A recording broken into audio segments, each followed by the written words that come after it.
Vi ricordo che la settimana prossima invece è in biblioteca, poi ritorneremo qui stabilmente in sala Chiedesotti. Un'altra informazione di servizio, siccome vedo non si sente? Vedo molti studenti, ci fa piacere, se hanno desiderio, insomma alla fine possono ritirare l'attestato di partecipazione valido ai fini della maturazione del credito formativo. Se lo vogliono ritirare lo possono fare al tavolo in fondo alla sala. A me veramente 2 parole solo per ringraziare la disponibilità del professor Lavenia, che viene da Bologna e insegna all'Università di Bologna e si è dimostrato subito disponibile al nostro invito, e naturalmente ringrazio anche il professor Corrado Pin che introdurrà insomma da par suo il contenuto della conferenza e anche la relazione che lo lega al professor Lavenia, con cui sono in corso, sono stati fatti degli studi su argomenti che condividono. Quindi grazie e buona serata. Buonasera. Ho l'onore di presentare in questa sede il professor Vincenzo Lavenia, solo 5 minuti per lasciare poi il posto a lui. Leggo perché altrimenti questa sera saremo ancora qui. Vincenzo Lavenia è attualmente professore ordinario al Dipartimento di Storia, Cultura e Civiltà dell'Università di Bologna, provenendo dall'Università di Macerata, dove era docente dal 2015 al Dipartimento di Scienze Politiche della Comunicazione e delle Relazioni Internazionali. Conseguiti laurea e dottorato alla Scuola Normale di Pisa Superiore, aveva presto iniziato, come ormai prassi di giovani studiosi italiani, a frequentare università e centri di ricerca internazionali. Così, tra l'altro, è stato visiting scholar presso l'École pratique des hautes études di Parigi e nelle università di Cambridge, Bielefeld e Coimbra. In Italia ha usufruito di borse di studio presso prestigiose istituzioni di ricerca come l'Istituto Italiano per gli Studi Filosofici di Napoli, l'Istituto Storico Italo-Germanico di Trento e la Fondazione Luigi Naudi di Torino. E chiudo con la carriera accademica, al momento, di questo giovane storico. Per venire ai suoi contributi alla ricerca storica, anche un'estrema sintesi richiederebbe troppo tempo e rinuncio in partenza. Sinceramente va detto che si resta alquanto impressionati davanti al lungo elenco delle sue pubblicazioni, a partire dagli oltre 200 articoli su riviste scientifiche che affrontano argomenti che spaziano dalla storia della stregoneria a quella dell'orientalismo in Italia, dalla storia dell'ateismo in età moderna alla genesi dell'idea di razza, dal tema della pedofilia come crimine o eresia, all'argomento vivissimo nel Cinquecento dello ius belli, diritto di guerra, e in qualche modo conseguente all'analisi di catechismi per i soldati cattolici. E per restare nell'ambito della cosiddetta Controriforma, oggetto della conferenza di questa sera, numerosi sono gli studi che vanno dalla riforma luterana su al Concilio di Trento, alle devastanti guerre di religione del Cinquecento, fino alla logorante guerra dei 30 anni, l'accidentato periodo tra 5 e 600, in cui si affermano le monarchie nazionali per diritto divino, che impongono una nuova interpretazione dei rapporti tra Stato e Chiesa. Un mondo in rapida trasformazione che vede affermarsi nell'Europa del centro-nord le confessioni riformate, mentre si accentua in Italia il peso del centralismo pontificio con il controllo delle coscienze tramite la confessione auricolare, la nascita di nuovi e più combattivi ordini religiosi, anzitutto i gesuiti, il mondializzarsi del cattolicesimo con le missioni e le note conversioni forzate. Un percorso di ricerca che vede costantemente centrale il protagonismo dell'Inquisizione romana, di cui Vincenzo Lavenia è oggi studioso unanimemente riconosciuto tra i più autorevoli non solo in Italia, e al quale è d'obbligo a chi si avvicina a quel mondo fare indispensabile ricorso. Il tutto accompagnato da un'analisi raffinata di fonti dottrinali e da un'acuta attenzione ai dettagli, grazie anche, come sapete, all'apertura a fine del secolo scorso degli archivi del Sant'Uffizio Romano. Una competenza erudita, va sottolineato, mai disgiunta da una robusta tensione civile. Ricerche che hanno trovato organici compendi in monografie sempre innovative, tanto da divenire immancabilmente oggetto di vivaci dibattiti tra gli studiosi. Già all'apparire nel 2004, ne ho un ricordo molto vivace, del suo primo volume, L'infamia e il perdono, tributi, pene e confessioni nella teologia morale della prima età moderna, per l'edizione del Mulino.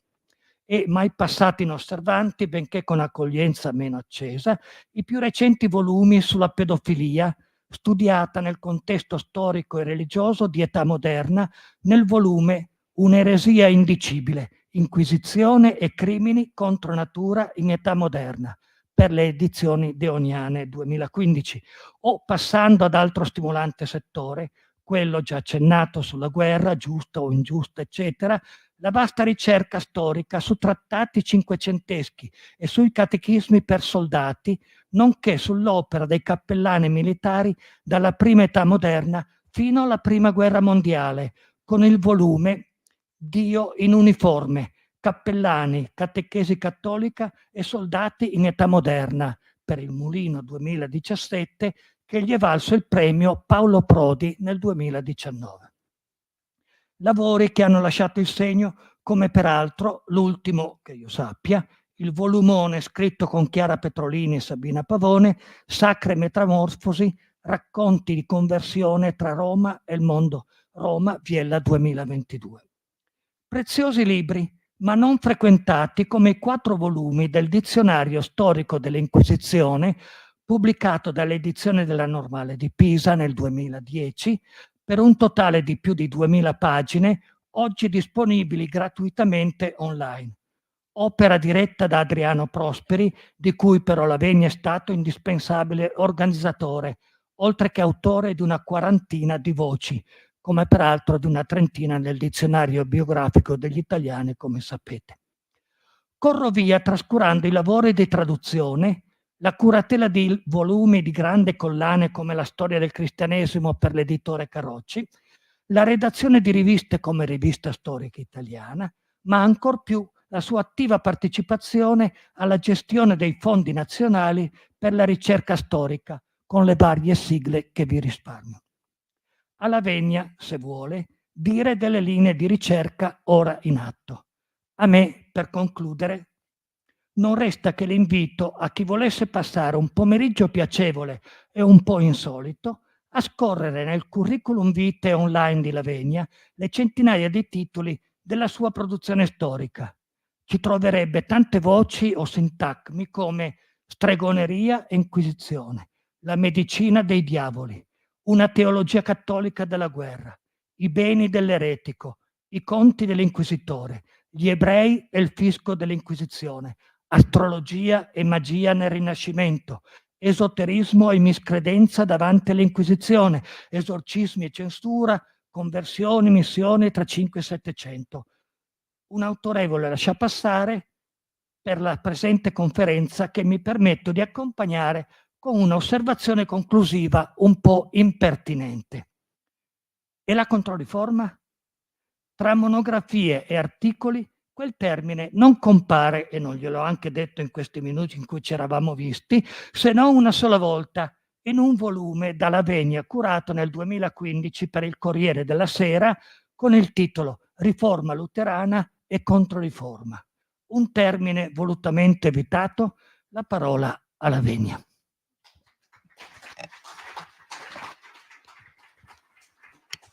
Vabbè, intanto mi sentite? Mi dicevano che il microfono in genere ha problemi.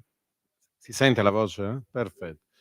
Allora, sono pronto a deludervi dopo questa presentazione. Io tengo sempre un profilo basso e Corrado è un amico e gli debbo, come debbo alla Biblioteca di Bassano, questo invito che mi ha permesso di venire a Bassano. Non avevo mai visitato questo pezzo bellissimo d'Italia, bisogna dirlo. Ho appena girato 1 ora e mezza e ne sono rimasto davvero incantato. Quello che farò oggi però non sarà, come dire, inondarvi di dati minuti, perché penso che non sia, come dire, la sede opportuna. Insomma, c'è un modo di raccontare la storia che è quella che si fa nelle aule universitarie, c'è un modo di raccontarla agli studenti, bisogna anche essere professori, e c'è un modo di raccontarla al grande pubblico, soprattutto per via orale, come stiamo facendo adesso. Quindi io tenterò di fare una specie di quadro generale di un nodo a cui Corrado ha alluso alla fine, questo termine controriforma, no? Chiunque abbia fatto storia alle scuole si ricorderà che è un termine di uso comune. Il nodo è che le parole, come sapete, non sono mai neutrali, insomma, anche la parola controriforma ha una storia, ci riporta grosso modo al Settecento, quando venne coniata in tedesco, Gegenreformation, non fu coniata in modo gentile, diciamo così, perché era un conio luterano, comparve in un libro che commentava i risultati della pace di Augusta. Voi forse vi ricorderete che la pace di Augusta è quel momento in cui, almeno per una settantina di anni, 60 per la precisione, si evitò di ammazzarsi nell'area dell'impero germanico. Si arrivò a una soluzione, in latino suonava cuius regio eius et religio, di chi è un territorio, di lui è anche la fede che vi si pratica, si potrebbe tradurlo così, di chi è la giurisdizione, si potrebbe anche tradurlo. Questo principio valeva per i luterani e per i cattolici, siamo nel 1555, Carlo V era stanco di guerra, era già stanco per la verità quando Tiziano lo riprese dopo la vittoria di Mühlberg. Insomma, chi conosce quella tela sa benissimo che insomma, Tiziano non lo ritrae proprio giovane. Pensate che aveva poco meno dei miei anni in quel momento, 47 anni. Ebbene, la pace di Augusta diede una soluzione a quei conflitti, mise insieme i cattolici e i luterani. Si disse che in un dato territorio si poteva essere o cattolici o luterani. Chi non ci stava o si nascondeva o se ne andava. Insomma, queste erano le alternative. Non si veniva trucidati, però già era, diciamo, nell'arco del Cinquecento era un gran risultato, vi assicuro. L'accordo non contemplò i calvinisti, e questo fu un problema. C'erano anche i calvinisti in Germania, infatti quello è uno dei motivi per cui poi scoppiò la guerra dei 30 anni. Ma intanto, appunto, uno studioso tedesco, vi risparmio i dettagli, nel Settecento commenta, diciamo così, la pace di Augusta e la confessione augustana, che invece era un tentativo di stabilire un credo per i luterani un po' fermo. Il Cinquecento è anche il momento in cui si stabiliscono le professioni di fede, cioè un elenco di cose che bisogna credere e su cui a volte bisognava anche giurare. Per esempio, per insegnare in un'università nel mondo cattolico bisognava giurare, dopo il 1564, sulla Professio Fidei Tridentine, si chiamava così, cioè su una cosa che diceva che uno era cattolico e doveva obbedire a Santa Romana Chiesa, altrimenti neanche nell'Università di Padova teoricamente si poteva insegnare. Tutto questo per dire che nel Settecento si ragionava di quello che era stato il Cinquecento, ovviamente i tempi erano cambiati, ma una cosa che non cambia nell'Europa, non cambia fino al XX secolo, anzi direi fino a qualche decennio fa, è il fatto che la divisione che si creò in Europa dopo le 95 noiosissime tesi teologiche che si dissero affisse alla cattedrale di Wittenberg, in realtà fu un mito probabilmente creato successivamente per il centenario della riforma nel 1617. Insomma, Lutero fa 95 tesi, era un teologo, fanno 95 tesi in cui attacca l'idea che il tesoro del merito dei santi, cioè l'accumulo di cose buone, amministrato dalla Chiesa davvero come una banca della salvezza, possa funzionare per abbreviare le pene nell'aldilà. Poi per Lutero cominciò a diventare un problema anche il fatto che si rimettessero le pene nell'aldilà tramite la confessione. Diventò un problema molte cose, diciamo, nell'arco di tempo in cui Lutero costruì la sua teologia, che non nacque in un giorno. Non nacque il 31 ottobre del 1517, quando iniziò appunto la sua ribellione contro la Chiesa di Roma. Da lì l'Europa è stata divisa, questo è quello che sto tentando di dirvi. Lo è stata a lungo sul piano delle fedi, nonostante forme di convivenza su cui oggi gli storici insistono più che sui conflitti, d'accordo? C'era un'epoca in cui si insisteva di più sui conflitti, negli ultimi anni, diciamo, anche la storiografia, un po' come la società, è diventata aconflittuale e quindi, diciamo, il conflitto non è la prima cosa che si guarda nella storia. Si sottolinea che si riuscì a convivere nonostante le divisioni di fede tra 5 e 600, tuttavia la divisione c'è stata nell'Europa. È stata una divisione profonda e una divisione molto forte tra il mondo cattolico e tutto il resto delle chiese nate dalla Riforma, che erano tante, divise tra loro, spesso nemiche tra loro. Il luteranesimo alla fine del Cinquecento fu superato ampiamente dal calvinismo come diffusione. Era il calvinismo la religione principale nell'alveo protestante, non è stato mai il luteranesimo, che si limitò sostanzialmente, come oggi, alla Germania e alla Scandinavia sostanzialmente, mentre il calvinismo diventò, come dicono gli storici, un internazionale, si diffuse moltissimo e poi si trapiantò nel Nuovo Mondo, nel New England, a partire dal 600. Bene, la divisione però più netta non era quella tra luterani e cattolici, era quella tra protestanti e cattolici, tra chi credeva nella libertà del cristiano e soprattutto nel principio della sola fede, sola scrittura, letteralismo biblico e rapporto diretto di fiducia nel sacrificio salvifico di Cristo, che non avrebbe bisogno di nessuna mediazione da parte del clero perché si riproduca come salvezza su questa terra. Questo era il mondo protestante, e poi c'era invece il mondo cattolico, in cui continuò a vigere ovviamente la distinzione tra chierici e laici, i sacramenti rimasero 7, la Bibbia fu mediata, ci torneremo alla fine, anch'essa dal clero, e via discorrendo. Insomma, una divisione piuttosto netta. Su questa divisione si costruì il termine Controriforma nel Settecento. Cioè chi lo usò nel Settecento e chi lo canonizzò nell'Ottocento, che come sapete è il secolo della storia per eccellenza, no? È il secolo dello storicismo, è il secolo di Hegel, è il secolo in cui la storia era l'interpretazione del mondo, anzi la teologia. La storia sostituì la teologia sostanzialmente nell'Ottocento. Ebbene, fu uno storico luterano, si chiamava Leopold von Ranke, a canonizzare il termine Controriforma all'inizio dell'Ottocento. Lo fece scrivendo persino una storia dei papi. Lui, un luterano, si mette a scrivere una storia dei papi. Una storia che poi era talmente sofisticata che il Sant'Uffizio Romano dubitò se censurarla o meno. Era stata scritta da un luterano, però non era così cattiva coi papi. Insomma, quindi a Roma ci fu una grande discussione. Quest'opera uscì nel 1837 in tedesco. Bene, Leopold von Ranke usò il termine Controriforma, lui che aveva insegnato agli storici il feticcio dell'archivio. Leopold von Ranke è il primo a valorizzare i manoscritti d'archivio, era appassionato soprattutto delle fonti diplomatiche veneziane, era convinto che lì ci fosse la verità storica in una maniera molto positivista per certi aspetti. Ebbene, Ranke canonizza il termine Controriforma. Perché lo fa? Perché è un termine polemico. La Controriforma è qualcosa di minore della riforma, è il lato B della riforma, è l'aspetto deteriore della riforma, è una reazione davanti a una rivoluzione, è un falso davanti al vero, e potremmo continuare. Cioè il termine Controriforma fu connotato sin dalla sua apparizione di un complesso di superiorità del mondo protestante sul mondo cattolico, sostanzialmente.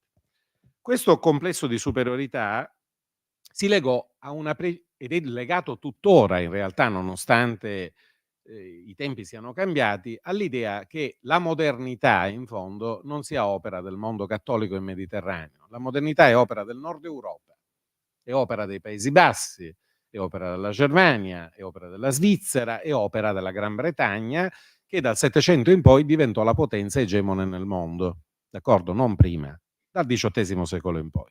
Ma come spesso succede, uno antichizza il proprio successo.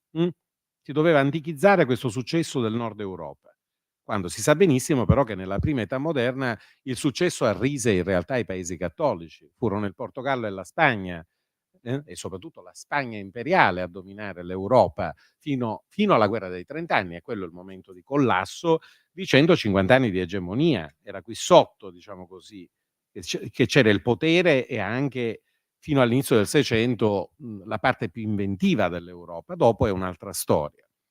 Ma si costruì un'idea che la modernità avesse a che fare col protestantesimo, sostanzialmente. Tanto che il più grande sociologo di inizio Novecento, fino 800, inizio Novecento, Max Weber, che era protestante, nell'etica protestante, lo spirito del capitalismo e nella sua grande opera sull'economia e la società, disse esattamente questo, cioè che c'era una coincidenza tra modernità e protestantesimo, nella misura in cui solo il protestantesimo e specialmente alcune branche del protestantesimo avevano prodotto la mentalità moderna, il disincantamento del mondo, lo chiamava lui, la demagificazione della vita, la fine delle devozioni, la fine delle superstizioni cattoliche, la razionalità, la burocrazia, lo Stato moderno e soprattutto la ragione economica che aveva permesso la nascita del capitalismo, il più grande risultato della modernità, d'accordo? Agli occhi di Weber, che lo criticava ma lo esaltava, perché come erede di Hegel tutto ciò che era reale era anche razionale. Se la storia era andata in quella direzione vuol dire che Dio voleva che andasse in quella direzione. E la direzione della storia, anche per Weber, diceva che il protestantesimo era la modernità, mentre tutto ciò che era fuori dal protestantesimo, fuori dal mondo europeo intanto. Weber era un occidentalista e dentro l'Europa cristiana, fuori dal protestantesimo, era qualcosa che alla modernità si era accostata con fatica, con ritardo, proprio a causa della struttura religiosa che secondo Weber determinava persino il pensiero economico. Bene, Controriforma dunque nasce come un termine, diciamolo pure, anticattolico sostanzialmente, o comunque che condanna il cattolicesimo dal Cinquecento in poi ad essere qualcosa di un po' meno del protestantesimo, un po' meno moderno, un po' meno razionale, un po' meno dalla parte giusta della storia, oscurantista, censorio, inquisitoriale, e qui c'è la storia dei martiri, diciamo così, del mondo cattolico. Galileo Galilei, la condanna di Galileo era per esempio qualcosa che il mondo protestante identificava come un momento di rottura della Chiesa con la modernità. Il termine dunque non è mai piaciuto alla storiografia cattolica e badate bene che fino al XX secolo le storiografie sono state condizionate moltissimo dalla divisione religiosa. Esattamente come nell'Italia del secondo dopoguerra sono state condizionate, che ne so, dal conflitto politico, no? Lo sappiamo, in un'Italia divisa si faceva storiografia anche tenendo conto delle sensibilità politiche di chi scriveva. Questo non deve sorprenderci. Gli storici ovviamente devono tendere al vero, ma sono anche figli del loro tempo e sono figli di ciò in cui credono. Uno storico cattolico certamente è più tendente all'indulgenza nei confronti anche degli errori del cattolicesimo. I protestanti sono più severi. Ma fu di nuovo un protestante, alla fine dell'Ottocento, a inventarsi un altro sintagma, che invece questo ha avuto successo nel mondo cattolico. Riforma cattolica. Non tutto quello che la Chiesa ha fatto dal Cinquecento in poi si poteva confinare in una reazione scomposta nei confronti del protestantesimo, in una mera risposta furiosa, autoritaria, non inclusiva, censoria, inquisitoriale rispetto ai risultati della riforma. Questo si cominciò a dire dalla fine dell'Ottocento. C'è qualcosa dentro la storia del cattolicesimo e del mondo cattolico dal Cinquecento in poi che è certamente controriforma, cioè violenza e conculcazione delle anime, e autoritarismo del clero, e monarchia papale, e fondazione dell'Inquisizione, e intolleranza nei confronti degli ebrei, e via discorrendo. Ma c'è anche una parte di ciò che la Chiesa ha fatto dal Cinquecento in poi che ha invece i connotati di un'autonoma ricerca del nuovo, diciamo così, d'accordo? Di una reinvenzione del cristianesimo medievale, che stava avvenendo a prescindere da Lutero e sarebbe continuata in qualche modo non solo come una semplice risposta a Lutero o a Calvino, come qualcosa di autentico, un nucleo forte di novità cattolica. Ebbene, questo termine, questo sintagma riforma cattolica, dal Novecento in poi ha avuto un successo straordinario nella storiografia cattolica, in polemica con il concetto di controriforma. Perché ebbe questo successo dal XX secolo in poi? Perché c'era un vescovo che è diventato uno dei più grandi storici del XX secolo. Questo vescovo si chiamava Hubert Jedin, scritto con la J iniziale, e avrebbe scritto a partire dal cominciò a fare lo storico prima, ma dal 1947 fino agli anni 70 scrisse una monumentale storia del Concilio di Trento, in 4 volumi, in 5 tomi, che è tuttora, per chi vuole studiare il Concilio di Trento, l'opera più importante che sia stata scritta su quello che è il momento di passaggio, ovviamente, della Chiesa Cattolica più importante, appunto il Concilio di Trento. Jedin disse che tra Controriforma e Riforma Cattolica bisognava distinguere.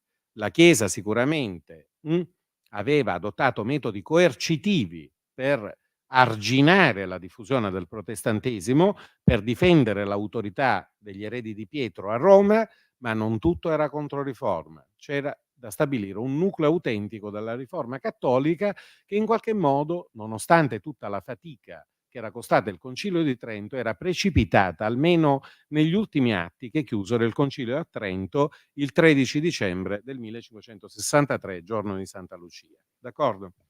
Il Concilio, Paolo Sarpi, a cui si è dedicato per una vita, come sapete, Corrado Pin, ha definito il Concilio di Trento l'Iliade del secolo XVI, diciamo del Cinquecento.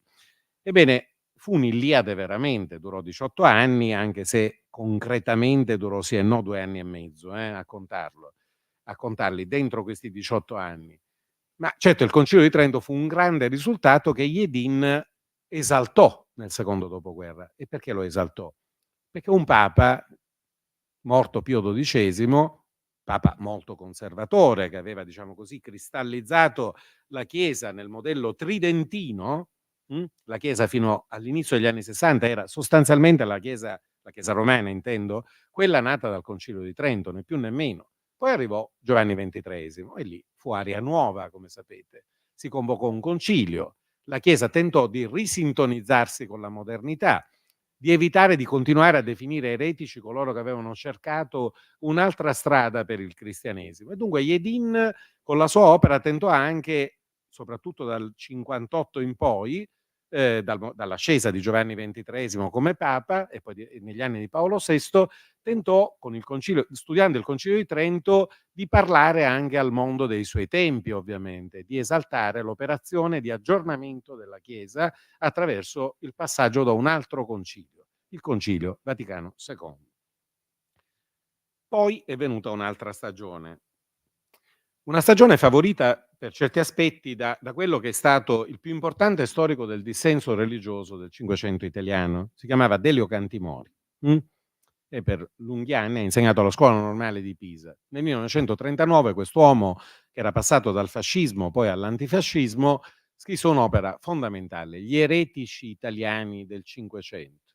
Raccontò le storie degli esuli che se n'erano andati dall'Italia per scappare appunto alle grinfie dell'Inquisizione romana, che sarebbe stata fondata nel 1542. Ebbene, Delio Cantimori tentò di interloquire con Jedin, quindi siamo davanti a uno storico non cattolico, anzi di tradizione anticlericale per famiglia, Delio Cantimori, anzi un monumento della storiografia laica italiana, che si mette a dialogare con lo storico più importante della Chiesa di quegli anni, Hubert Jedin, dicendo anche Cantimori che sì, bisognava distinguere tra Controriforma e Riforma Cattolica, che la storia del cattolicesimo moderno non si poteva tutta schiacciare, ovviamente, sulla repressione. Lui che aveva studiato gli effetti della repressione in Italia, tanto da studiare quelli che se l'erano andate a gambe levate, oltrepassando le Alpi per cercare fortuna nei paesi protestanti, talvolta non acquartierandosi bene neanche nei paesi protestanti. Bene, quando è finita tutta questa controversia? È finita a partire dagli anni 80 del XX secolo e soprattutto a partire dagli anni 90, quando sia gli storici protestanti che quelli cattolici e in parte anche quelli laici hanno deciso di usare con più cautela questa attrezzatura, diciamo, che deriva dagli anni delle controversie. Controversia è una parola importante per studiare la storia moderna. Si faceva controversia con la teologia. Roberto Bellarmino, che fu il più grande teologo del Cinquecento cattolico, scrisse un libro intitolato Controversie. Bisognava giocare di fioretto per via teologica con i nemici di fede. Si faceva controversia con la teologia, ma si faceva controversia anche con la storia. Lutero riunì una commissione, non lui proprio, ma insomma si riunì una commissione di storici luterani nel 500 che scrisse le centurie di Magdeburgo, che erano un modo di dire, di fare la storia di 15 secoli di cristianesimo per dire che la Chiesa era deviata e la Chiesa di Roma si identificava con l'Anticristo. Quindi la storia era la prova provata che il cattolicesimo aveva torto, che i papisti, come li chiamavano i protestanti, avevano torto. La Chiesa romana reagì investendo un signore che si chiamava Cesare Baronio del compito di scrivere degli annali ecclesiastici che erano la risposta cattolica sul piano della storia alle centurie di Magdeburgo protestanti. Cioè anche la storia è stata un oggetto di controversia già dal 500. Ripeto, questa controversia ha cominciato a essere più inattuale a partire dagli anni 90, quando soprattutto gli storici inglesi e americani, cattolici ma talvolta anche non cattolici, hanno insistito sul fatto che bisognava evitare sia il termine controriforma sia il termine riforma cattolica. L'uno perché connotato negativamente, l'altro perché spesso si prestava a usi apologetici da parte della storiografia cattolica, che tendeva a occultare invece gli aspetti negativi del cattolicesimo. E quindi sono nati nuovi modi di interpretare quell'epoca. Si parla di rinnovamento cattolico, in inglese, Catholic Renewal, oppure di Early Modern Catholicism, si dice in inglese, cioè di cattolicesimo della prima età moderna, che è un termine neutro, non vuol dire niente. Cioè cattolicesimo della prima età moderna è come dire il cattolicesimo che va dalla fine del 400 alla metà del 600. Non abbiamo detto nulla. Perché tutto questo è avvenuto? Perché ovviamente i fenomeni di scristianizzazione, anche la perdita di presa delle chiese storiche protestanti, persino nel mondo americano, voi sapete che oggi è pieno di sette evangeliche, spesso fanatiche, ma non è più il protestantesimo storico, d'accordo? Non è più il protestantesimo storico. Anzi, negli Stati Uniti in questo momento è maggioritaria tra le confessioni cristiane la confessione cattolica per l'emigrazione latinoamericana, che si è sovrapposta a quella italiana e irlandese. Tutto questo ha cambiato i connotati di come si scrive storia anche nel mondo anglosassone, sapete? Cioè il cattolicesimo viene guardato con più neutralità, con meno astio di quanto, diciamo, nella storiografia anticattolica si fosse fatto fino a quel momento. Poi c'è l'Unione Europea. La costruzione dell'Unione Europea ha richiesto, come voi sapete, il fatto che si cancellassero secoli di divisione, secoli di guerra nel nostro continente, che sono state anche guerre di religione. Forse qualcuno di voi se lo ricorderà, non i più giovani temo, ma ci fu un tentativo addirittura di scrivere una Costituzione dell'Unione Europea all'inizio degli anni 2000 e si discusse del preambolo di questa Costituzione, no? Le radici cristiane, poi si disse giudaico-cristiane, ma le giudaico-cristiane però escludevano l'eredità che ci fu islamica all'interno della storia europea, che si faceva con la penisola iberica medievale, no? E soprattutto che si faceva con la Turchia, che è un paese islamico, insomma. Radici cristiane non voleva dire né le radici cattoliche né protestanti, ovviamente. Cioè, in qualche modo anche i processi politici degli ultimi 40 anni hanno contribuito a far rileggere e a rendere quasi arnesi inservibili sia il termine controriforma sia il termine riforma cattolica. Perché vi sto raccontando tutto questo? Direte, ma è un noioso dibattito storiografico. Non del tutto, badate bene, perché ha anche risvolti civili quello che sto tentando di dirvi. Poi magari ne discutiamo dopo se c'è qualcosa di non chiaro in quello che ho detto, perché può essere che mi stia, come dire, impappinando. Ma quello che mi preme dirvi è che tra tutte le storiografie è stata quella italiana ad accettare meno di abbandonare il termine controriforma. Non tutta la storiografia italiana, soprattutto quella che non si riconosce nell'alveo del cattolicesimo, d'accordo? O di un certo cattolicesimo militante. È una storiografia che ha teso a ricordare, faccio solo un nome, Massimo Firpo, figlio di Luigi Firpo, maestro di Corrado. Massimo Firpo ha insistito anche con un libro uscito appena pochi mesi fa, dicendo non possiamo abbandonare il termine controriforma, noi stiamo edulcorando il passato. Gli storici anglosassoni, che spesso sono cattolici, vissuti come minoranza in paesi protestanti, non capiscono cosa vuol dire vivere in un paese in cui l'egemonia cattolica è stata una cappa per molti secoli nel mondo cattolico. E qui veniamo al primo dei termini, al secondo termine di questo titolo un po' bislacco che ho dato al mio intervento, Italia. Quando parliamo dell'Italia, della penisola italiana, l'Italia non è mai esistita fino alla sua unificazione, Noi parliamo del giardino di casa dei pontefici, siamo d'accordo o no? Altrimenti perché sarebbero esistite le guerre d'Italia come sono andate, con un protagonismo del papato, Giulio II che si metteva l'elmo in testa ed Erasmo che scriveva un'opera anonima, il Iulius Exclusus Ecelis, Giulio tirato fuori dal paradiso, perché a un certo punto lo rappresenta, no, dopo la morte davanti a San Pietro, il quale San Pietro gli dice: tu qui dentro non ci entri, sei stato il papa peggiore che la storia ricordi. L'opera uscì anonima. Ora una studiosa di recente, Silvana Menchi, ha detto che era di Erasmo, l'ha dimostrato finalmente.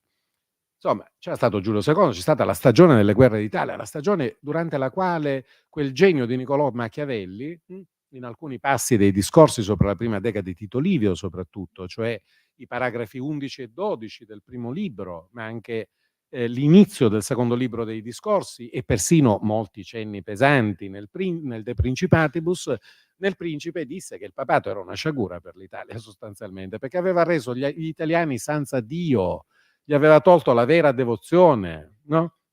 Li aveva resi scarsamente fedeli, magari devoti, obbedienti, ma certamente non robustamente fedeli. Insomma, questo era il nodo.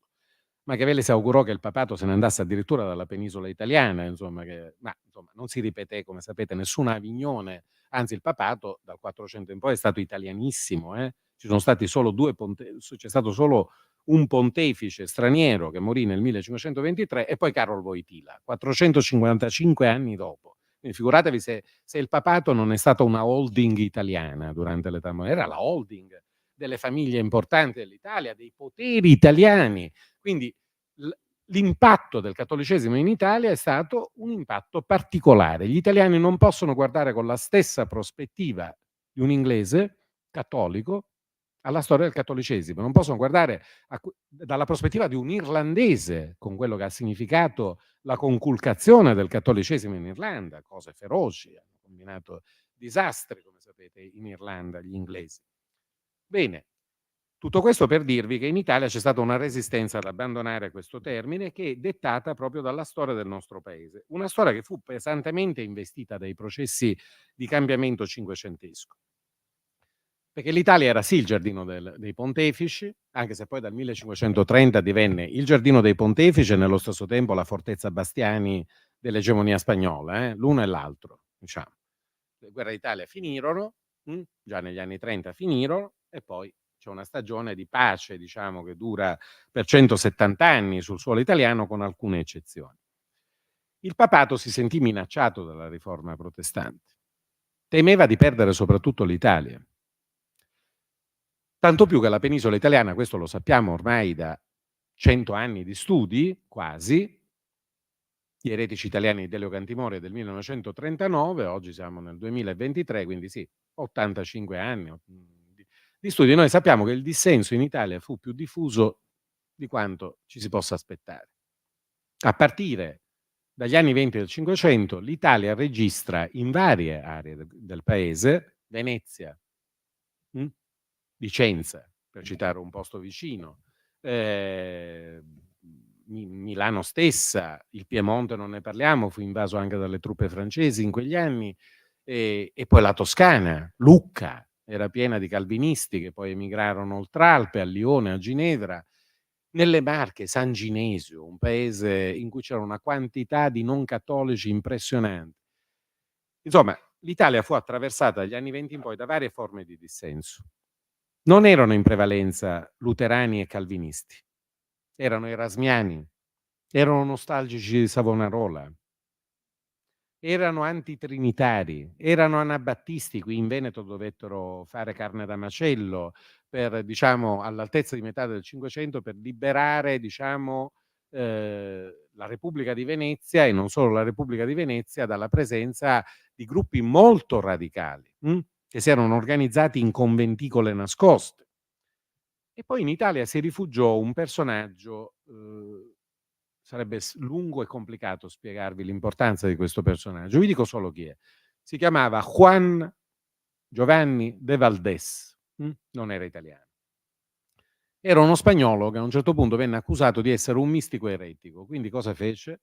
Siccome la sua famiglia era legata a Carlo V, si trasferì in un territorio che apparteneva a Carlo V, dove non c'era l'Inquisizione spagnola, che era nata nel 1478, prima di Lutero, perché non era nata contro Lutero, era nata per un'altra ragione, ci torniamo dopo. E allora Valdés si trasferì a Napoli, dove morì in santa pace, scrivendo una serie di opere molto ambigue teologicamente che ebbero un successo straordinario in Italia, non a livello basso, ma a livello alto.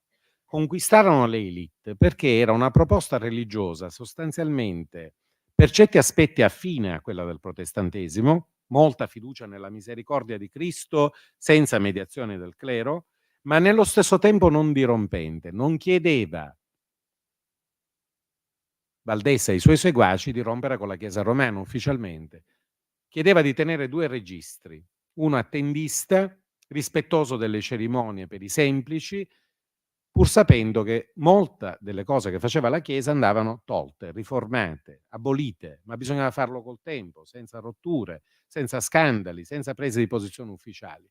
Chi voleva riformare la Chiesa dall'interno aderì moltissimo al messaggio di Juan de Valdés, ovviamente, perché era un messaggio che si prestava, diciamo così, a operare attorno al papato senza rimetterci le penne, tanto per cominciare, e senza soprattutto rompere, dividere ancora di più la cristianità latina. Capite bene che questo dissenso cominciò ad allarmare Roma con molto ritardo, badate bene, non pensate mica che Leone X si fosse allarmato così tanto, ci mise 3 anni a scomunicare Lutero. I papi erano in tutt'altre faccende affaccendati fino agli anni 30, soprattutto i papi medici erano affaccendati nell'obiettivo di riportare i medici a Firenze, obiettivo che poi viene realizzato, come sapete, definitivamente nel 1530. Clemente VII, che era un medici, rimette la famiglia a Firenze. Lo fa dopo aver litigato con Carlo V, il sacco di Roma, no? Poi fanno questa finta pace a Bologna, Clemente VII incorona Carlo V a Bologna, era già imperatore dal 1519, ma fa questo gesto rituale e così c'è una apparente pace, diciamo, tra la Chiesa e l'impero, tanto che in quegli anni cominciò a ricircolare un'opera fondamentale, il De Monarchia di Dante, proprio quest'idea di una pacificazione tra ghibellinismo, diciamo così, e curia romana. Ebbene, questo tentativo di pacificazione in realtà poi si ruppe negli anni successivi e da lì iniziò l'allarme nella curia romana. A quel punto arrivò un papa che doveva morire presto perché era anziano, invece campò 15 anni, che era Paolo III Farnese. Paolo III Farnese dovette barcamenarsi. Da un lato tentare di riformare la Chiesa, fare cardinali persone illustri, vi cito un caso, Pietro Bembo, visto che siamo vicino ad Asolo, no? E dall'altro però dare un colpo per evitare che il dissenso in Italia si diffondesse. E il colpo che diede fu la fondazione del Santo Uffizio Romano nel 1542. Lo diede in mano a un uomo ferocissimo, si chiamava Gian Pietro Carafa, apparteneva a un casato napoletano, apparteneva a un nuovo ordine religioso, quello dei Teatini. Carafa prese in mano questo tribunale, era stato in Spagna per un periodo, aveva visto come funzionava l'Inquisizione spagnola, gli piaceva.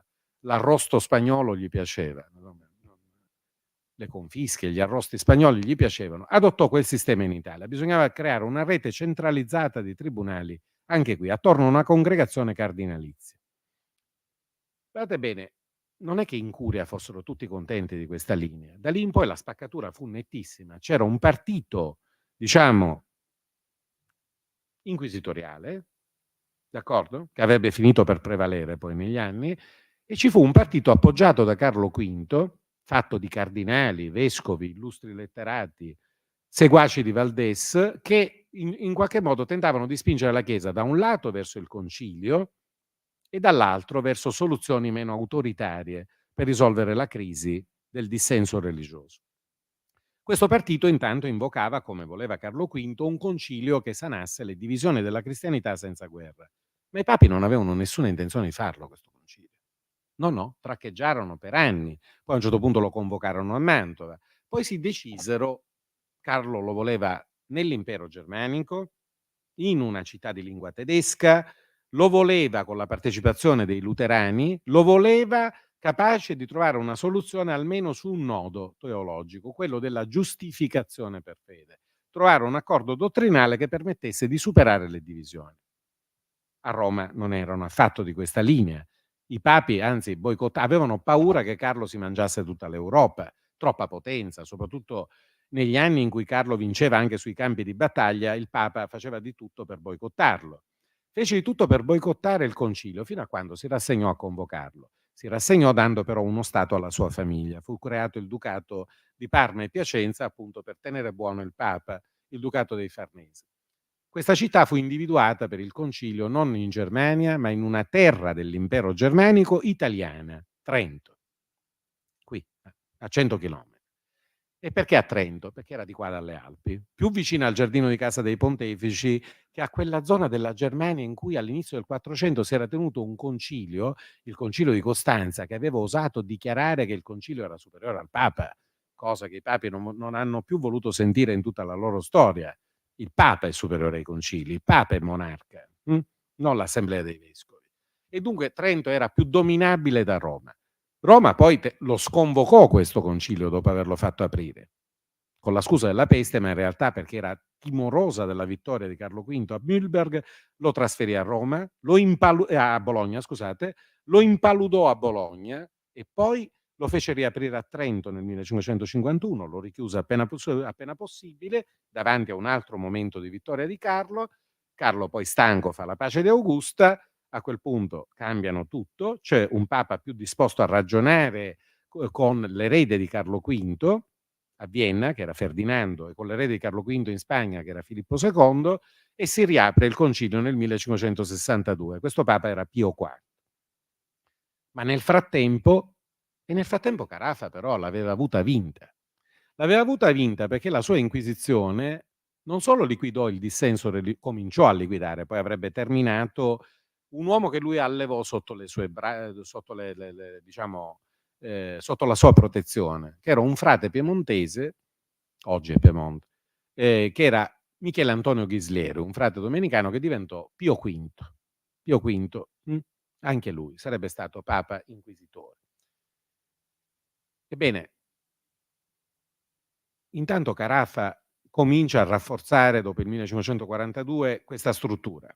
La rende una struttura italiana. Guardate bene che l'Inquisizione romana, il Santo Uffizio romano, non ebbe giurisdizione né in Spagna né in Portogallo, perché avevano le loro inquisizioni, ed erano inquisizioni trapiantate anche nel Nuovo Mondo e in India, che operavano anche negli imperi coloniali, guardate bene, persino nelle Filippine. E l'Inquisizione romana dunque non ebbe giurisdizione in Francia, perché i re di Francia non volevano mica che il Papa comandasse a casa loro. L'Inquisizione romana è un'inquisizione italiana, d'accordo? Fu fatta per arginare il dissenso qui, nel giardino di casa dei Pontefici, e furono anni di durissima repressione, di cancellazione dell'anabatismo, dell'antitrinitarismo, del valdesianesimo, delle forme di erasmismo, delle forme di anticlericalismo, delle nostalgie di Savonarola e potremmo, ovviamente, delle chiese organizzate calviniste e luterane. Insomma, si cancellò il dissenso. Ma questa macchina servì anche a regolare i conti nella curia romana, perché quando Carlo V, alla morte di Paolo III, tentò di fare pontefice un cugino di Enrico VIII, nel frattempo c'era stato anche lo scisma anglicano, questo cugino si chiamava Reginald Pole, uomo debole, complicato, paludatissimo, molto legato alla circolazione dei testi di Valdès. Ebbene, Paul diventa il punto di riferimento di Carlo V dentro la curia e di tutti coloro che volevano una strada diversa da quella di Carafa dentro la curia romana. Ebbene, muore Paolo III, si convoca il conclave, che tutto era meno che un conclave, cioè le notizie circolavano facilmente, è sempre stato un colabrodo, la segretezza dei conclavi. Ci sono bei libri che descrivono la storia dei conclavi, che vi invito a leggere, in cui vedrete che il segreto era l'ultima cosa, insomma, filtrava di tutto dai conclavi. Ebbene, che cosa succede a quel punto? Paul è il candidato, appoggiato addirittura da Carlo V, Carafa entra, no, in conclave e agita un fascicolo di carte. Cosa stava lasciando intendere? Che aveva le prove che si trattasse di un eretico. E si poteva fare un papa eretico. È una lunga discussione che ne parliamo un'altra volta, magari torno a Bassano e ve la racconto questa storia, perché c'è una storia, ci voglio scrivere un libro anche, C'è una storia lunga del problema dell'ombra e del fantasma del Papa eretico, che arriva fino ai nostri giorni, badate bene. Qualcuno dice che Bergoglio è eretico, no? Ci sono i sede vacantisti, vi sfido a trovare, ci sono migliaia di siti. Ma insomma, il problema si pose con la supposta elezione di Paul, perché se Paul fosse stato eletto ed era eretico, allora tutti si spaventarono, dovettero trovare un candidato che andava bene a tutti, ed elessero Giulio III, papa piuttosto debole, anche se forse un po' meno debole di come lo ha descritto la storiografia. In quegli anni Carafa si rafforza ulteriormente, continua a liquidare, metterà poi sotto processo persino membri del collegio cardinalizio. Perché? Perché diventa pontefice Carafa, diventa Paolo IV Carafa, 1555. E lì in quei 4 anni può fare quello che vuole. L'Inquisizione domina la curia romana, mette, diciamo, pressa i sovrani italiani e le città repubblicane italiane a liquidare qualunque forma di dissenso e soprattutto fa i conti. A un certo punto mette in prigione Giovanni Morone, uno dei più importanti cardinali, uno del partito imperiale, molto caro a Carlo V, lo mette in prigione, lo accusa di essere un eretico, lo mette a Castel Sant'Angelo. Carafa morì poi nel 59, morì. Il palazzo dell'Inquisizione fu saccheggiato, furono bruciate le carte, no? Fu fatta un'operazione proprio di cancellazione storica, aizzata dagli oppositori di Carafa. Viene eletto Pio IV, che invece apparteneva al partito imperiale. Pio IV poi riaprirà il Concilio di Trento, libererà Morone, addirittura gli darà la presidenza del Concilio di Trento. Il Concilio di Trento è stato chiuso da Morone, che appena 6 anni prima era a Castel Sant'Angelo prigioniero, agli arresti domiciliari, diciamo, non esageriamo. E capite cosa successe? Era un conflitto enorme quello che si consumò. Conflitto che poi avrebbe chiuso una volta per tutte nel 1566 Pio V Ghislieri, che era diventato sommo inquisitore grazie a Carafa e che avrebbe completato l'operazione di cancellazione quasi completa del dissenso in Italia. Il poco dissenso che rimase si inabissò. L'Italia diventò un paese cattolico, d'accordo? Un paese cattolico davanti, che quindi condizionò anche molto i risultati del Concilio di Trento. Gli italiani erano i meno riformatori di tutti i padri conciliari.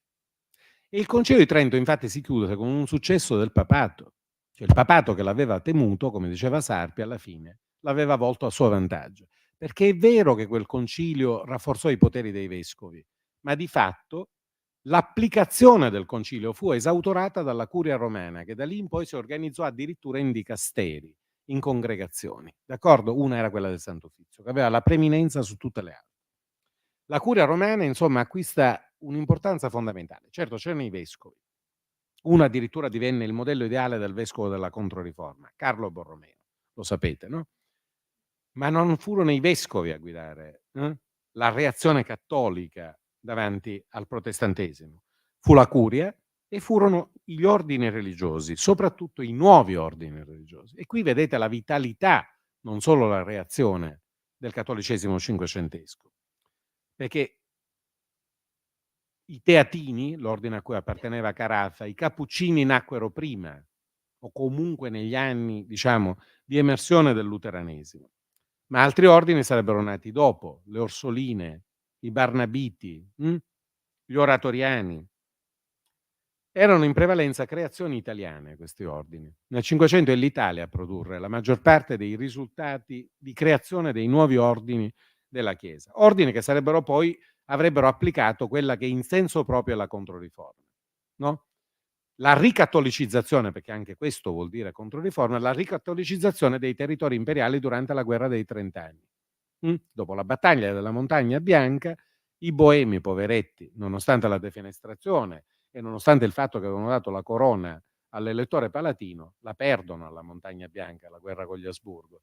E da lì Praga fu ricattolicizzata a forza. E chi ci andarono? I cappuccini.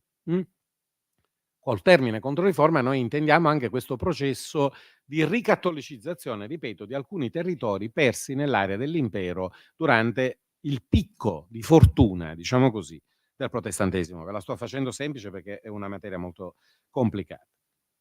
Ora, La centralità dell'Italia in questa storia a me pare evidente, tuttavia abbiamo lasciato di canto un ordine. E qui, descrivendo quest'ordine, entriamo certo, i gesuiti, giusto? Esattamente.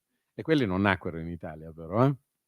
Quelli nacquero da un basco, anzi un uomo della Guipuscoa, un ex soldato che si era ferito e si era messo a leggere opere erasmiane durante la sua convalescenza, Inigo de Loyola, Ignazio come lo chiamiamo. Poi l'ordine nacque a Parigi in realtà, attorno alla Sorbonne, attorno, no? Al convento di San Giacomo, e poi dopo si romanizzò. Ma contate che i primi 3 generali della Compagnia di Gesù erano tutti e 3, chiamiamoli spagnoli, d'accordo? Poi arrivò un fiammingo e poi un italiano, Acquaviva, alla fine del Cinquecento. I primi 3 erano dunque spagnoli e addirittura il secondo era un ebreo converso. Ci torniamo dopo. Diego de Leines, era un marrano. Era un marrano come l'inquisitore generale di Spagna, Tomás de Torquemada, che era un ebreo convertito, cosa che si ricorda molto raramente. Dunque, perché vi sto dicendo questo? Perché i gesuiti hanno un'importanza fondamentale. Tentiamo di vedere cosa significa il rinnovamento cattolico. Significa, per esempio, un uso più frequente dei sacramenti, soprattutto della confessione auricolare. E la confessione auricolare, badate bene, ha un'importanza fondamentale. Michel Foucault, uno dei più grandi interpreti della filosofia del XX secolo, almeno per me, era convinto che ci fosse un diretto legame tra la formazione dell'autopercezione di sé e la confessione auricolare, segreta, individuale e dettagliata. L'obbligo era stato introdotto in realtà nel XIII secolo di confessarsi almeno una volta l'anno, il precetto pasquale, ma andò a regime dopo il Concilio di Trento. Quindi la confessione, ma anche la comunione più frequente, diventarono un elemento di, come dire, di legame tra fedeli e Chiesa. Le devozioni, moltissime, no? Ne nacquero di nuove nel corso dell'età moderna o se ne potenziarono di già nate, il rosario, il Corpus Domini, a partire poi dalla fine del Settecento la devozione al Sacro Cuore, la santità. Dopo anni in cui la Chiesa non fabbricò santi, a un certo punto sta fabbrica riesplose dagli anni 80 del Cinquecento in poi. E nel 1622 se ne fecero più di uno di santi. Si fecero santi, per esempio, San Filippo Neri e Sant'Ignazio di Loyola, cioè fondatori di 2 ordini religiosi, uno italiano e uno non, il manuale Cencelli dei cieli, diciamo così, perché bisognava fare santi nuovi. Ma se ne fece anche un terzo, in realtà se ne fecero 5, ma insomma, si fece intanto una donna, si fece Teresa d'Avila, anche lei fondatrice della riforma carmelitana, ma si fece santo anche Francisco Javier, Francesco Saverio, un santo che era morto in Asia. E qui entriamo nel terzo elemento, il mondo. Perché c'è un elemento fondamentale, se oggi vogliamo analizzare la storia del cattolicesimo della prima età moderna, che non ci possiamo fermare alla storia europea, che è storia di sangue, è storia di repressione, è storia di conflitti nella curia, è storia di una presenza soffocante della Chiesa sulla storia italiana, ma c'è poi un orizzonte globale in cui ci sono luci e ci sono ombre. Questo vale per tutta la storia in realtà. Guai a guardare le cose in bianco e nero, non esiste il bianco e nero. Ma se guardiamo all'ambito mondiale della storia del cattolicesimo, questo è ancora più vero però. Perché i gesuiti non furono gli unici missionari nel mondo, partirono poi. Intanto non partirono all'inizio i gesuiti per la semplice ragione che non esistevano. Partirono all'inizio, per esempio, nel suolo americano, i geronimiani, i francescani, i 12 apostoli si chiamarono, 12 missionari che arrivarono lì nel 1524 dopo la distruzione dell'impero mescica, dell'impero azteca, e domenicani. I gesuiti sarebbero arrivati dopo, soprattutto in America. In Asia è meno vero. Insomma, quello che sto dicendo è che non furono solo i gesuiti a fare i missionari, partirono anche agostiniani, carmelitani, eccetera. Non faccio l'elenco, ma certamente i gesuiti diedero un'impronta particolare al cattolicesimo nel mondo. Non furono gli unici e bisogna capire cosa è stata questa mondializzazione del cattolicesimo in età moderna, che è un aspetto importante. Questa mondializzazione non avvenne sotto la direzione del Papa, tanto per cominciare. Perché i papi avevano concesso ai sovrani di Portogallo e di Spagna, per ringraziarli della Reconquista, il diritto di patronato. Voi direte, che cos'era il diritto di patronato? La Chiesa spagnola e la Chiesa portoghese erano completamente in mano ai loro sovrani. Voi direte, ma davvero? Sì. E la Chiesa francese pure, la chiamavano Chiesa gallicana, no? Insomma, se guardate la geografia dei poteri, dei patti tra i papi e i sovrani, capirete perché in alcune aree dell'Europa ci fu la riforma e in altre no. In Italia non ci fu, però, perché ve l'ho spiegato, il papato era una joint venture per oltre metà italiana, d'accordo? Ma il resto è una geografia molto netta dei poteri. La Spagna e il Portogallo non ruppero mai con Roma perché non avevano nessun interesse a farlo, al contrario di Enrico VIII. Avevano già la Chiesa in mano, il patronato in patria, nella madrepatria e nelle colonie. Guardate bene che non si poteva mica partire inviati dal Papa per andare dove? Ma intanto in America, a partire no? Dai Caraibi e poi la terraferma, molti anni dopo l'approdo di Colombo, e poi addirittura l'ex impero Inca e poi ancora di più, mentre il Portogallo tardivamente cominciava a penetrare nel Brasile. Lo toccò nel 1500 con due zeri, cominciò a costruire la chiesa a partire dal 1540, istituendo la diocesi di Salvador de Bahia.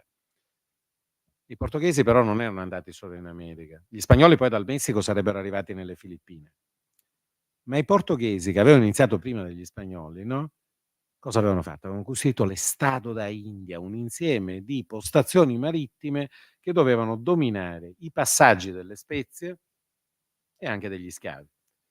Dove arrivarono i portoghesi? Beh, 1487, l'attuale capo dell'Africa, e poi risalirono, no? Nel 1498 Vasco da Gama arriva nella costa occidentale dell'India, poi da lì arriveranno a Malacca, che era un piccolo sultanato islamico in un'area islamizzata a partire dalla fine del 300, perché è stato l'Islam a costruire i commerci, non è stato il cristianesimo. I cristiani volevano andare lì dove gli islamici erano arrivati, cioè fino all'Indonesia. Le terre delle spezie, l'India era l'Indonesia. Colombo lì voleva arrivare, sbagliò, ma voleva arrivare in Indonesia, perché lì c'erano le spezie. E da lì arrivarono in Giappone, in Cina. C'è la grande storia degli esperimenti del missionariato cattolico in questo modo, in cui si alternarono due cose. La prima, sono potenze iberiche a guidare la mondializzazione cattolica, d'accordo? Che significava potenze iberiche? Significava che si riprodusse fuori dalla penisola iberica quello che era successo nella penisola iberica. E che era successo nella penisola iberica? Erano state cancellate due fedi, l'ebraismo e l'Islam, perché la penisola iberica era stata per molti secoli islamica, quasi tutta, dal 200 in poi parzialmente islamica, fino a fine 400 ancora con un emirato, l'Emirato Nasride di Granada, che cadde la notte del 2 gennaio del 1492, lo stesso anno di partenza di Colombo, lo stesso anno in cui fu ordinata l'espulsione degli ebrei non convertiti dalla Spagna, dopo 100 anni in cui se ne erano convertiti tanti spontaneamente e si erano imparentati con tutta l'elite spagnola. Guardate bene, a Roma si diceva che Ferdinando il Cattolico aveva sangue marrano. E dall'altro l'Islam. Anche l'Islam fu cacciato. Nel 1502 editto di espulsione. Gli islamici che non si convertivano, o di riffa o di raffa, o forzatamente o no, dovevano andarsene. Rimasero in Spagna quindi dal 1502 conversos ebrei, contro cui era stata creata la macchina dell'Inquisizione, perché si trattava spesso di clan ricchi, di cui si diffidava, si temeva che fossero apostati. E poi quell'Inquisizione fu usata anche contro i cosiddetti moriscos, cioè gli islamici battezzati, che a un certo punto furono addirittura cacciati, nonostante il battesimo, nel 1609. In Portogallo andò peggio, chiusero le frontiere nel 1596-97. Nessuno poteva emigrare, tutti battezzati a forza, i marrani per l'appunto. Poi si inventò questo termine spregiativo perché si diffidava della stabilità della fede di questi malconvertiti. Il fatto è che in mezzo ai malconvertiti c'erano anche convertiti sinceri e quelli subirono persecuzioni terribili, nonostante il cattolicesimo, perché si distinse tra cristiani vecchi e cristiani nuovi, capite? Nonostante il battesimo. Si razzializzò la religione, questo sto tentando di farvi capire, che è un nodo che poi si riversò sul cattolicesimo mondiale, perché il modo con cui il cattolicesimo si è trapiantato in America all'inizio erano conversioni di massa, e poi si diffidava degli indigeni perché tornavano all'idolatria, allora li si affidava ai vescovi, mentre si impiantava l'Inquisizione per evitare che gli ebrei che scappavano arrivassero in America. Insomma, è una vicenda in cui si riproduce il nesso tra violenza e conversione, è quello che sto tentando di farvi capire. Così è nata la mondializzazione cattolica. In Asia la cosa però era più complessa. Eh sì, perché in Africa la cosa fu stentata. Si convertì però già alla fine del 400 la famiglia sovrana del Congo, che non corrisponde all'attuale Congo, era più piccolo. Fu battezzato il re del Congo. E da lì una dinastia cattolica, dalla fine del 400, che addirittura espresse anche un vescovo africano nel 500. Nel resto degli imperi coloniali, per avere un vescovo che non fosse spagnolo o portoghese, bisognerà aspettare molto tempo. Nel frattempo i portoghesi riprodussero il loro modello di violento accostamento alle diversità religiose in India, in Giappone e in Cina, ma lì bisognava andarci cauti, perché c'erano imperi solidi, sapete. C'erano terre difficili da conquistare quelle. A un certo punto un signore spagnolo si inventò un piano di invasione della Cina. Filippo II lo guardò e lo mise di lato, perché non era mica matto Filippo II, Disse, ma quando mai noi invadiamo l'impero Ming? Ma stiamo scherzando, l'impero più potente, diciamo, della storia umana fino al Settecento. Non se ne fece nulla.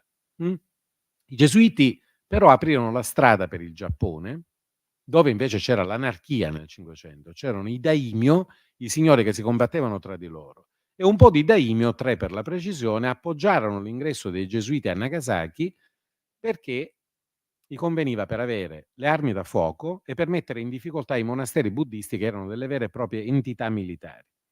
Quindi, entrando nelle lotte giapponesi, il cattolicesimo penetrò in Giappone e lo fece per un centinaio di anni quasi. I Kirishitan, come si chiamano tuttora i cristiani in Giappone. Poi finì male, perché quando il Giappone si restaurò, dopo l'anno 1600, cominciarono i martiri. Erano cominciati un po' prima, nel 1597, ma dopo vennero liquidati i gesuiti e tutti i missionari cattolici perché si temeva che fossero una quinta colonna che poteva demolire l'impero, no, del sole. E finì nel sangue. Chi ha visto uno degli ultimi film di Martin Scorsese lo sa come finì questa storia. Finì male. Finì con una serie di martiri, perché lì di cristiani ce n'erano tanti e furono liquidati male. In Cina i cristiani furono pochi, molto pochi, perché il cinese era difficile da imparare. Ci riuscì un italiano, Matteo Ricci, che obbediva più alla curia romana che al patronato iberico. Al punto che lui, insieme a un altro italiano che si chiamava Alessandro Valignano, che era il supervisore delle missioni italiane in Asia, si inventò un altro metodo, poi venne chiamato in latino l'accomodatio, cioè bisognava accomodarsi con tradizioni robuste, forti. E Ricci capì che si doveva vestire come l'elite confuciana, fece il gesuita Euclideo, vestito non come un bonzo per entrare a corte dell'imperatore, ma come un confuciano. Sto citando una canzone di Franco Battiato, ma per farvi capire che siamo davanti a qualcosa di molto forte, cioè il tentativo di Ricci di conquistare l'elite per conquistare tutto, il modello costantiniano, io converto l'imperatore e poi si convertono tutti, no? Non gli riuscì, ovviamente, no? Non riuscì a lui, non riuscì a quelli che seguirono il suo metodo in Cina e in India anche. I gesuiti erano anche in India. L'India era un coacervo di poteri, ma c'era un forte impero islamico, l'impero Mughal, e tutta una serie di città-stato complicatissime, alcune indo, alcune musulmane. Lì non era facile convertire, si convertì poco anche in India. E anche lì ci furono tentativi di adattamento, e anche lì questi tentativi di adattamento li guidò un italiano, si chiamava Roberto De Nobili, nel 600. Tutto questo per dirvi che cosa? Che la curia romana tentò di adottare un'altra strada rispetto agli imperi iberici, potenziando la presenza dei gesuiti e degli altri ordini, e nel 1622 istituendo una cosa importante, la Congregazione di Propaganda Fide, quella che oggi si chiama Congregazione per l'Evangelizzazione dei Popoli. Quell'istituto, nato nel 1622, come disse il suo primo segretario che si chiamava Francesco Ingoli, avrebbe portato il cattolicesimo nelle 4 parti del mondo e avrebbe riportato al Papa le anime nella bilancia, diciamo così, dei successi e degli insuccessi, avrebbe riportato al papato ciò che si era perso in Europa. In Europa erano perse le anime, ebbene noi ce le andiamo a cercare nel mondo. Ancora non erano nati gli imperi protestanti. Poi sarebbe stata un'altra storia, ovviamente, con il rafforzamento dei Paesi Bassi e soprattutto della Gran Bretagna a partire dal Settecento. Tutto questo per dirvi che questa stagione è una stagione complicata, che il papato poi gestì molto male dopo la metà del Seicento. Invece di favorire questi tentativi di adattamento del cristianesimo in realtà molto distanti dall'Europa, li condannò questi adattamenti. La polemica sui riti cinesi e i riti malabarici, 80 anni di lotte che portarono nel Settecento a delle condanne degli esperimenti di Ricci in Cina e di Roberto De Nobili in India, che erano esperimenti controversi, badate bene, che vennero accusati di essere delle semieresie o comunque di un sincretismo, un ibridismo che non poteva essere accettato dalla tradizione cattolica. E qui finisco. Anche in questa vicenda della mondializzazione c'è del buono e c'è del cattivo, come capite. C'è violenza, c'è conculcazione conversionistica, ma c'è anche molta curiosità del mondo. Guardate bene, tutta l'attrezzatura dell'orientalismo europeo, compresa la conoscenza delle lingue, è nata attraverso il passaggio missionario. Non capiremmo nulla dei vocabolari di cinese, dei primi vocabolari di cinese, di giapponese, di congolese, di Nahuatl, di tutte le lingue con cui il cattolicesimo venne ad avere a che fare, senza questa stagione di mondializzazione del cristianesimo. Oggi nessuna persona nel XXI secolo può studiare la storia della Chiesa romana limitandosi all'Europa. Riderebbero tutti, soprattutto fuori dall'Italia. Tuttavia una cosa bisogna ricordarsela, che questa vicenda ha avuto un impatto nella storia della nostra penisola e ha avuto un impatto anche sul modo con cui il cristianesimo è stato cristianesimo cattolico romano. E qui chiudo. Sapete cosa fece nel Cinquecento la Chiesa? Per paura della diffusione del dissenso, vietò la circolazione della Bibbia in volgare. Sapete? Anzi, bruciò alcune copie della Bibbia in volgare persino. Voi direte, ma c'erano volgarizzamenti della Bibbia? Sì. E poi ci furono molte ritraduzioni della Bibbia. Una la fece Erasmo del Nuovo Testamento e fu accusato di essere un libro ereticale. Volgarizzare, ritradurre. La Chiesa nel Concilio di Trento disse una sola è la versione della Bibbia, la Vulgata di San Girolamo, e quella bisognava usare. Poi fecero un po' di emendazioni filologiche negli anni di Sisto V e di Clemente VIII, e quella divenne la Vulgata Sisto-Clementina, quella che si è usata fino al Concilio Vaticano II. D'accordo? Quella era la Bibbia. E chi la leggeva? Il clero, il latino. Anzi, persino nelle prediche bisognava stare attenti a non usarla troppo. Piccole citazioni, ma mai un brano lungo. Non si sa mai che leggendo la Bibbia la gente cominci a disquisire di teologia o che lo facciano persino i ciabattini, le donne. Bene, quella stagione aprì una divaricazione col mondo protestante, sapete? Perché nel mondo protestante invece la Bibbia si lesse come, anzi, no? Ci spiegheremo perché da noi il romanzo è nato in ritardo rispetto al mondo protestante? E perché nacque in ritardo? Ma anche perché, sapete, spesso il romanzo ha molto a che fare con la Bibbia. Chiunque abbia letto Moby Dick lo capisce facilmente, no? Ma molte altre cose, no? La letteratura. Quanto legame ha con il grande codice, diceva un teorico della letteratura, no? Northrop Frye. E qui la Bibbia abbiamo ricominciato a leggerla in volgare dopo il Concilio Vaticano II.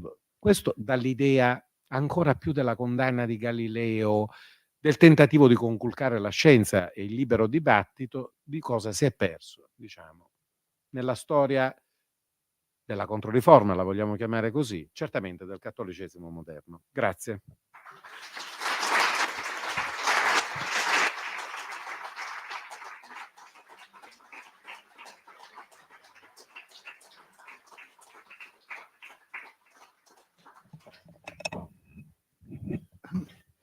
Se ci sono domande da fare, signore.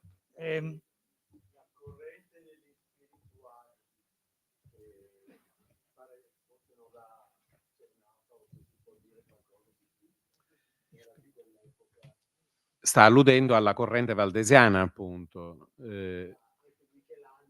Esattamente. Sì, sì.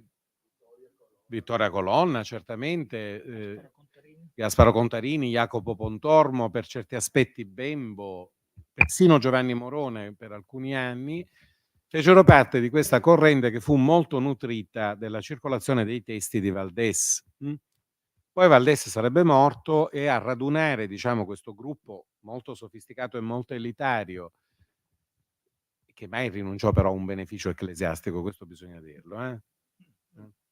Criticavano, ma quando si trattava di rinunciare ai benefici ecclesiastici non lo fecero.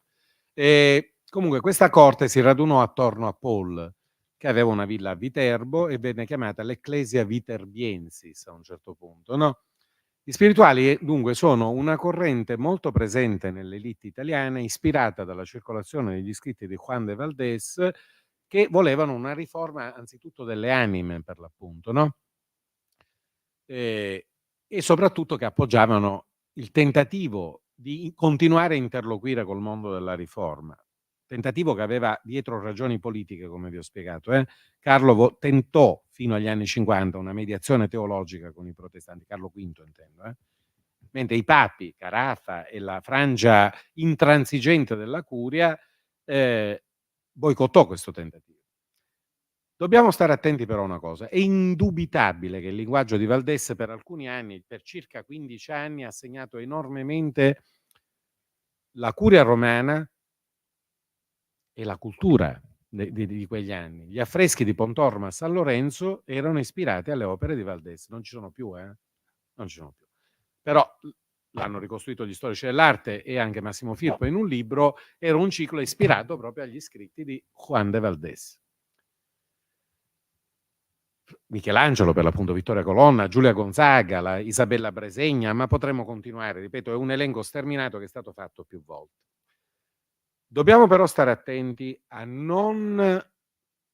Questa è un'obiezione che mi sento di fare alla storiografia di Massimo Firpo, per cui ho una grande ammirazione ovviamente, che noi non dobbiamo adottare le categorie degli inquisitori.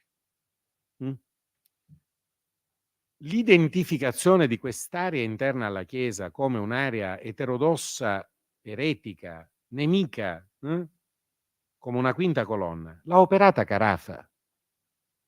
È lui che ha inventato le definizioni per chiamarli. Noi non dobbiamo fare come Carafa. Cioè c'è stato, quello che sto tentando di dire, che ci sono stati 15 anni fluidi. Non dobbiamo immaginare che tutto si era chiuso fino agli anni 50, ancora era un paesaggio mobile in cui si poteva giocare, e questa corrente giocò senza necessariamente essere del tutto eterodossa. Non si riteneva eterodossa, d'accordo? E molti di loro non erano eterodossi. Questo l'ho obiettato quando ho recensito il libro di Massimo Firpo, L'eretico che salvò la Chiesa, che è una biografia di Giovanni Morone. La mia obiezione è che non era un eretico. Ebbe contatti con gruppi valdesiani per un brevissimo periodo della sua vita e poi chiuse il Concilio di Trento. Era un abilissimo membro della Curia Pontificia. Quindi stiamo attenti a non adottare la lente dei carnefici. Sì, ricordare che c'è stata un'increspatura, non amplificarlo oltre il necessario e ricordarci che spesso le categorie e le attrezzature che usiamo sono quelle dei carnefici. Persino spirituale è una categoria di Gianpietro Carafa. Loro si chiamavano anche tra di loro spirituali, ma certamente l'identificazione di quest'area come un'area di eterodossia assoluta è un'operazione che fece Carafa per liquidare i suoi nemici interni.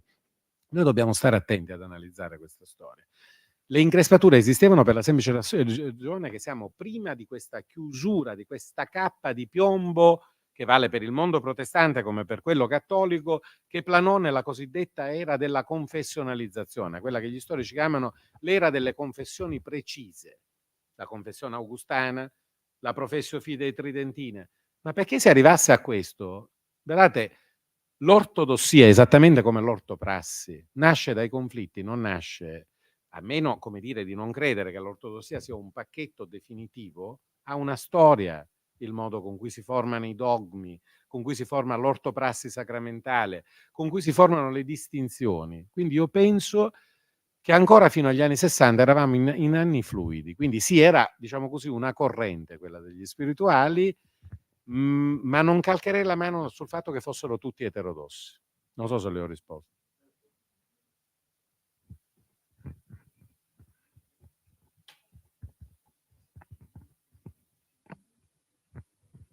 Anche cose semplici sono a vostra disposizione.